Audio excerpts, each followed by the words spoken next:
All right, this is lesson 9, the metric system. And to really understand the metric system, you have to understand these prefixes. So in my hand here, I have a meter stick. And this meter stick isn't always the best choice to measure really big distances, like between Pine Island and Zumbrota, or really small distances, like how wide your pencil is. So we need to change the length of this. Now in the English system, we have inches for small stuff, we have feet for medium stuff, we have miles for really big stuff. The metric system does this really clever thing with prefixes to change everything the exact same way. So you can figure out every unit just based on what prefix you have. Here's what a prefix is first of all though.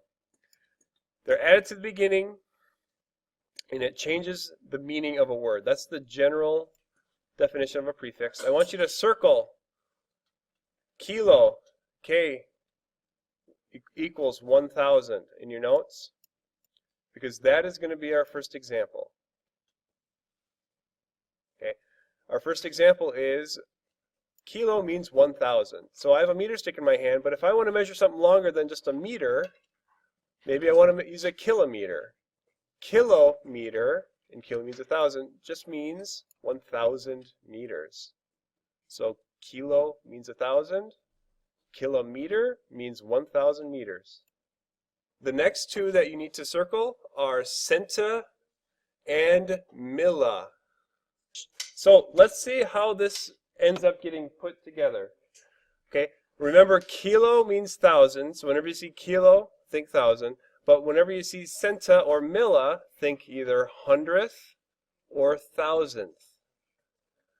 All right, now we need to introduce the three main units of measurement. Okay, we have liters, meters, and grams. And first of all, let's talk about liters. Okay, liters are a measure of space. Okay, you can't measure how much liquid's in a bathtub with a ruler. You need something like a gallon. Well, this is the liter. Measures volume or how much space something takes up. And 1 liter is going to be about a water bottle. So 1 liter is about a water bottle. Okay, so a liter is about a water bottle. But if you go to a doctor and they're going to give you a shot, they don't want to measure how much to give you in that shot in liters. So they want a smaller unit. So we're going to use one of these prefixes. Okay, the prefix is 1 milliliter. 1 milliliter is equal to just a few drops of liquid. And 1 milliliter, remember milla means 1,000th of a liter. So like I said, 1 milliliter is equal to 1,000th of a liter. And it's really just equal to a few drops. Up next is meters. Now a meter, if you're familiar with a meter stick, measures length. Okay, or how much distance you're talking about. Okay, now we're all used to miles, and to help measure longer distances, kind of like a mile, we have a kilometer. 1 kilo, remember kilo equals 1,000, equals 1,000 meters, and that's about 0.6 miles. All right, so as we move down, a kilometer, then we just have the normal 1 meter. Think meter stick. I've had a lot of students say, what's a meter, to me halfway through the year. So if you don't know what a meter is, think meter stick. So whenever we want to measure something smaller than a meter, we need to think smaller. We need to use a smaller prefix. Now we often use the centimeter for kind of medium-sized things. When you want to think of a centimeter, think the width of one of your fingernails. That's about the size of a centimeter. And the word cent, if you want to remember that it means 100th, answer these questions. How many cents are in a dollar bill? 100, right? How many years are in a century? 100. The word cent means 100. Okay? So a centimeter is about a fingernail. And finally, a millimeter, or 1,000th of a meter, is about, a piece of pencil lead is a millimeter.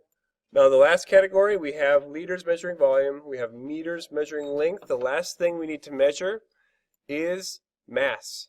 So grams are how we measure mass. In other words, the mass of something is how many atoms, how much stuff makes up that thing.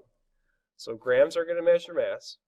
And grams wind up using 3 different prefixes. The first prefix is kilo. So a kilogram is about 2.2 pounds.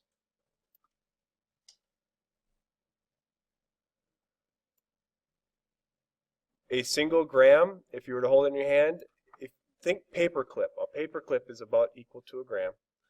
And finally, if you're measuring medicine, if you're measuring very small things, you don't want to have to measure an entire paperclip. So you want something smaller, and that would be the milligram, which I put down as about an ant. So if you're thinking ant, very, very, very small, you need a lot of them to make a whole gram. That would be about right for milligram. So watch this. If you go from milligram to gram, you need 1,000 of them to go from 1 milligram to here. So if you take 1,000 milligrams of aspirin, you're taking 1 gram of aspirin. It takes 1,000 milliliters to go up to meter. If you put 1,000 millimeters end to end, you get a meter. If you take 1,000 milliliters, guess what? You get a liter. That's what's so great about the metric system. We're not talking about ounces going to gallons. We're not talking about teaspoons going into pounds. We're not talking about inches going into miles. 1,000 milliliters equals 1 liter. 1,000 millimeters equals 1 meter. 1,000 milligrams equals 1 gram. Now, converting between all of these different metric units requires a little bit of mathematical thinking here. So I have filled in the thousands place is a kilo. Now, hundreds place, we're not going to talk about it, so I just put X there. Tens place, I put X there. There is a unit we could put there. It's in your chart at the top. The unit, so whether you're using meters or liters or grams, goes here. Finally, the tens place, we're not going to use this very much. Centi is 100th and milli is 1,000th. Now, if you want to go between millimeters and meters, you're going to notice something. Now, we learned that millimeters means that there's each millimeter is 1,000th of a meter. So if I have 1,000 millimeters, I have 1 meter. If I have 2,000 millimeters, I have 2 meters. In this example, I have 5,000 millimeters. What we end up with is 5 meters. Okay. Now, this isn't quite so obvious. So we have to look back here to see what we did. Now, essentially what we ended up doing was dividing by 1,000. So we took the decimal point, which was right here. We're going to make it hop from 1, 2, 3 spots, so that decimal point hops. It's right there, and our answer is 5 meters. If we look over on the left side here, it's not quite so obvious, but we do the exact same thing. We're going to make the decimal point move 3 hops. 1, 2, 3 hops. And, I mean, of course you notice that there's nothing here. But we're dividing by 1,000 again. So 0.02 meters. 20 millimeters is always going to equal 0.2 meters. 5 meters always is equal to 5,000 millimeters. Here's how your notes can help you with this. Okay? You got to think, where am I starting? If I'm starting with millimeters, I'm starting here. Where am I going is step 2. If you're going to meters, that's to here. Which direction is it? You're going this way. How many hops? Well, to get from milli over to meter, it's 1, 2, 3 hops in this direction. So just like we saw here, we took 1, 2, 3 hops. 1, 2, 3 hops. It's always going to be 3 hops in that one direction. So if we are converting from 330 millimeters into meters, we take the decimal point, we're going to jump it 3 hops. 1, 2, 3 hops over here. And what we end up with, when we actually move it, is 0.33 meters. And you have to think to yourself, well, does 330 millimeters equal less than 1 meter? Yes, it does. If I had 1,000 millimeters like I have right here, it's the exact same thing. We are going to take the decimal point, hop it 1, 2, 3 hops over to here. 1,000 millimeters equals 1 meter. Do you see how 1.000 is what we have? That's equal to 1. So every single time you need to go from milli to meters or liters or grams, you're going to hop 3 hops in this direction. I'll do one more example here. If you want 1/10,000th of a kilometer, we want to know how many centimeters that's going to be. Well, a kilometer is huge, but this is a very small amount of a kilometer. So this is going to be some number of centimeters. We are starting here in the kilometer spot. We're jumping all the way over here to the 100 spot. So we are starting, step 1 is where am I starting? We are starting in kilometers, Where are you going? I'm going to the centimeter spot. Which direction is it? You're going this way. And then how many hops is it? It's 1, 2, 3, 4, 5 hops.